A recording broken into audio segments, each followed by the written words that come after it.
Hola gente, ¿cómo va? Qué gusto saludarlos en esta serie de videos donde nos hacíamos varias preguntas. Tratamos de desglosar o de desarmar un auto de Fórmula 1 para saber cómo funciona cada una de sus partes y poder entender mejor este mundo tan complicado y tan tecnológico de la Fórmula 1.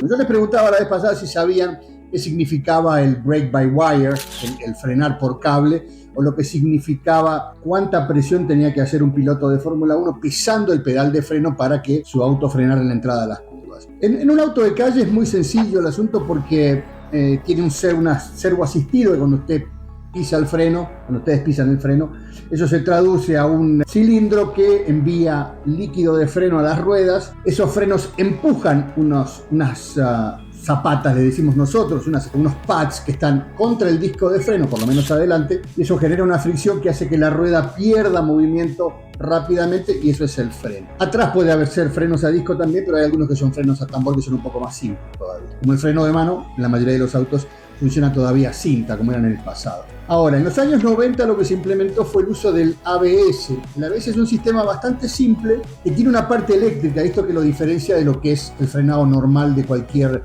auto anterior a la década del 90, que eran, evidentemente, había que frenarlos con el pie, y si el auto se trababa o las ruedas se bloqueaban, no había mucho para hacer. El ABS funciona de la siguiente manera: hay una rueda dentada, un sensor de este lado, y de este lado un emisor de luz, que hace que esa luz pase en la rueda dentada. En el momento que la rueda se bloquea y deja de girar, ¿qué pasa? El haz de luz deja de pasar o pasa de otra manera, entonces el sensor entiende que la rueda está bloqueada, le avisa a su central electrónica que le saque el líquido de freno a esos bombines, a esos pistones que empujan las zapatas. Entonces, cuando le saca el líquido de freno, la rueda gira. Eso se mide permanentemente, entonces hace que la rueda vaya girando y el auto frena en el menor tiempo posible. Esto estuvo a disposición de la Fórmula 1, pero luego por una cuestión de seguridad fue descartado y no lo pueden usar más. Y es complementario de lo que es el EDS. Muchos autos lo tienen todavía, que es el control de tracción. Y funciona prácticamente de la misma manera, pero inversamente. Cuando el auto o cuando el piloto acelera demasiado y la rueda empieza a girar, esto es leído por el sensor y lo que hace es le manda una pequeña presión de líquido de freno para que la rueda todo el tiempo esté girando sin que patine. Eso funcionó en la Fórmula 1, pero ahora no. ¿Qué tan importantes son los frenos en un auto de Fórmula 1? Son súper importantes. ¿Por qué? Porque es el primer estamento en la entrada a las curvas, y el piloto tiene que saber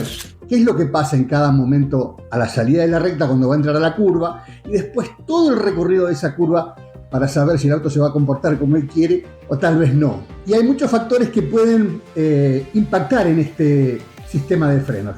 El sistema de frenos delantero, digamos, los dos frenos, el eje trasero y el eje delantero, tienen sistema muy parecido al de los autos de calle.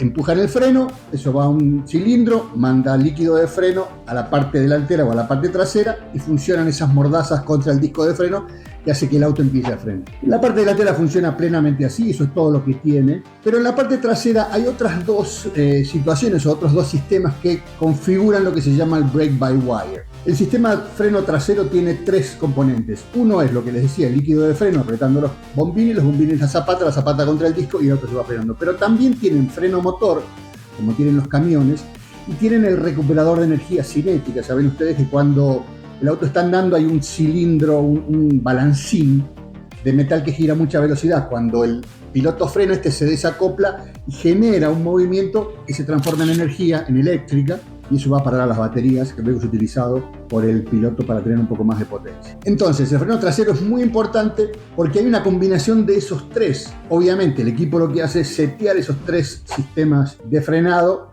un poco a gusto del consumidor, pero un poco también para lo que es el circuito, cuánto va a necesitar. Y obviamente el piloto puede ir modificando dónde quiere más freno, adelante o atrás. La escudería o el equipo técnico lo que hace es decirle, bueno, en este circuito hace falta que tenga más freno motor y que tenga por lo menos menos freno utilizando la energía cinética, porque eso lo vamos a requerir después para las rectas. Entonces es una combinación increíble, pero cuando uno se acostumbra a escuchar a los pilotos hablar, se da cuenta que tienen todo este manejo de lo que son los frenos, que es muy importante, y hay que entender cómo funciona. ¿Qué pasa cuando empieza un gran premio? El piloto, siempre cuando empiezan las prácticas libres, como las que tendremos esta semana, empieza a recorrer el circuito y en cada una de las curvas va testeando a ver qué tan lejos puede entrar. Imagínense ustedes que normalmente hay carteles de 200, 150, 100 o 50, la distancia que hay hasta la entrada a la curva, y es importante que ya desde la recta, antes de entrar a la curva, el piloto empieza a frenar, sigue frenando hasta que llega al ápice de la curva y ya después sale acelerando. Pero todo ese tiempo que va recorriendo la curva necesita que el auto se comporte de determinada manera. Obviamente existe un sistema de seguridad que, si no funciona por algún motivo, el sistema de frenos original o el de la presión de líquido va a funcionar para que el auto se detenga, pero seguramente no va a poder circular. ¿Recuerdan ustedes que el año pasado, en el 2023, en el Gran Premio de Australia, hubo problemas en Red Bull? Los dos pilotos tuvieron ese problema y el que la pagó más cara fue justamente Checo Pérez, porque la función de freno motor no funcionaba bien y por esto el auto no se agarraba y por eso se fue de pista en la segunda o tercera curva del circuito. Los pilotos, cuando van a ingresar en una curva, necesitan que su auto les entregue una serie de sensaciones, y esto es lo que se habla de la mordida, que es el frenado inicial. El auto agarre, muerda los discos como para que el auto pierda velocidad inmediatamente. Luego está el tema de la estabilidad. A los pilotos les gusta que el auto sea muy estable, porque en el momento de entrar a la curva, cuando pisan el freno aplicando mucha fuerza en ese pedal, el auto tiende a comportarse de una determinada manera. Si hay algún tipo de defecto en los frenos, el auto puede empezar a deslizar los neumáticos delanteros, de acuerdo a cómo esté la distribución de frenado, y eso hace que el auto apunte para afuera. Eso se llama subviraje, o puede ser también que el freno esté muy metido atrás, entonces cuando frenan empieza a bloquear el tren trasero y el auto empieza a subvirar. No se olviden que en la instancia de curva el freno funciona también como el volante, y nos pasa a todos con el auto de calle. Cuando ustedes quieren dar una curva muy cerrada, cuanto menos velocidad tengan, el auto va a doblar mucho más.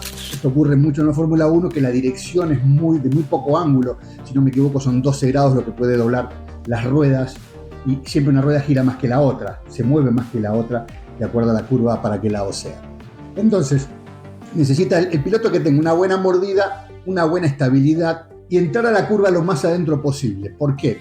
El piloto, en el momento que le exige al auto que frene, aplica la mayor cantidad de potencia, o la que necesita en realidad, que es alrededor de 100 kilos sobre el pedal. Esa pierna va a pesar 100 kilos y va a tener una desaceleración de prácticamente 5 fuerzas gravitacionales o 5G. Y esto va a hacer que el piloto empiece a frenar ya cuando termina la recta. Frena toda la curva hasta el ápice y ahí empieza a soltar el pedal de freno y empieza a acelerar para que el auto salga ya con mucha potencia. Todo esto hay que medirlo todo el tiempo, y cuando uno cree que manejar Fórmula 1 sería una cosa muy fácil, realmente es bastante complicado. Les decía, 1000 kilos de peso sobre el pedal. Imagínense esto en un circuito que tiene 16, 17 curvas, multiplíquenlo por 70 vueltas, y se van a dar cuenta de la fuerza y la preparación. En la pierna para apretar 100 kilos cada vez que pisan el freno, y después en el cuello y en realidad en todo el cuerpo para soportar esas 5 fuerzas gravitacionales o 4 en la aceleración en el momento que el auto empieza a acelerar.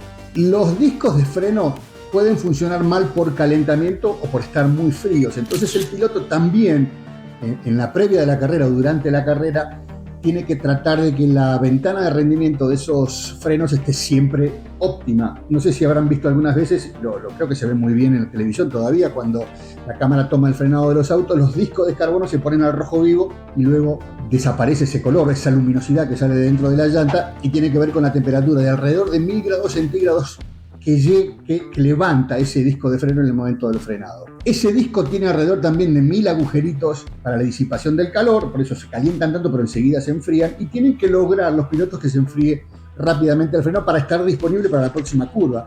Por el calentamiento sostenido de esos discos de frenos puede llevar a perder lo que llamamos la mordida.